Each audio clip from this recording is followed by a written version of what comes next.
Hello friends, I welcome you all. So आज जो हम लोग प्रॉब्लम डिस्कस करने वाले हैं वो है 2024 का प्रॉब्लम है। A small spherical ball, radius कितना है अपने पास में R, falling through a viscous medium of negligible density. Okay, कितना क्या डेंसिटी है अपने पास में? नेग्लिजिबल डेंसिटी है, टर्मिनल वेलोसिटी v।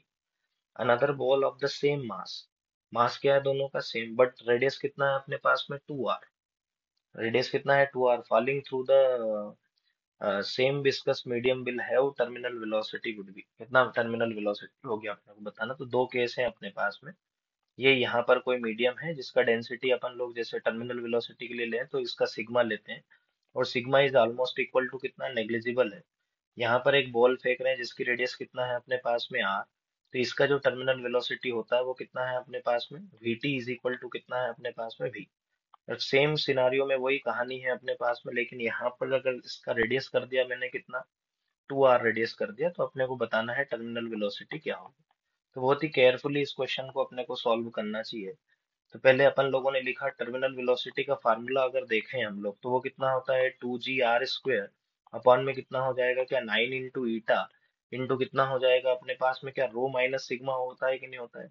रो जो होता है डेंसिटी ऑफ द मटेरियल, और ये क्या होता है sigma, that is density of the fluid. इस पर्टिकुलर प्रॉब्लम की अगर बात करें तो डेंसिटी ऑफ द फ्लूइड क्या नेग्लिजिबल डेंसिटी लेना है, तो ये किसके बराबर हो गया, जीरो के। तो फार्मूला टर्मिनल वेलोसिटी का जो बन गया वो कितना बन गया, 2g r स्क्वायर अपॉन में कितना हो गया, 9 इंटू ईटा इंटू कितना हो गया, डेंसिटी ऑफ द मटेरियल। अब मटेरियल का डेंसिटी लिखने का अपने को तरीका अपने को मालूम है क्या होता है, डेंसिटी इज इक्वल टू क्या, मास पर यूनिट वॉल्यूम होता है कि नहीं होता है। दोनों का मास सेम है, क्या है दोनों का मास सेम है, डेंसिटी का नहीं बोला है ना। दोनों का मास क्या है अपने पास में, इसका भी मास कितना है m, इसका भी मास कितना है अपने पास में m।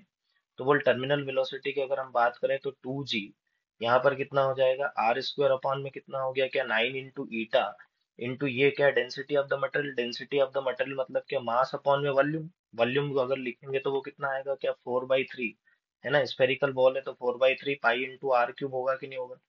आर स्क्वायर ने क्या इसको कैंसल आउट किया कि नहीं किया। तो बोल टर्मिनल वेलोसिटी यहाँ से अगर देख, टू constant, G constant, M constant, 9 eta सब कांस्टेंट है, क्या डायरेक्टली प्रोपोर्शनल टू 1/r हो गया कि नहीं हो गया। क्या हो गया, डायरेक्टली प्रोपोर्शनल टू 1/r। है ना। इस पर्टिकुलर प्रॉब्लम के लिए अपने को यहाँ तक आना पड़ेगा थोड़ा सा सूझबूझ दिखा के केयरफुली।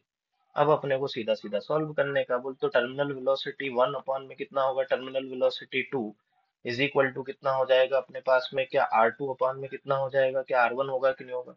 R2 का वैल्यू अगर देखें तो R2 कितना है अपने पास में, सेकंड केस में वेलोसिटी रेडियस कितना है 2r, और फर्स्ट केस में रेडियस कितना है अपने पास में, R ने R को मारा। कुल terminal velocity in case one कितना था अपने पास में v, तो ये कितना हो गया v। Terminal velocity in case two is equal to 2, तो terminal velocity in case two जो आएगा वो कितना आ जाएगा, v/2। So the correct answer for this particular problem जो होगा आपके पास में वो क्या होगा, A. I hope you got the concept. Thank you very much for your time.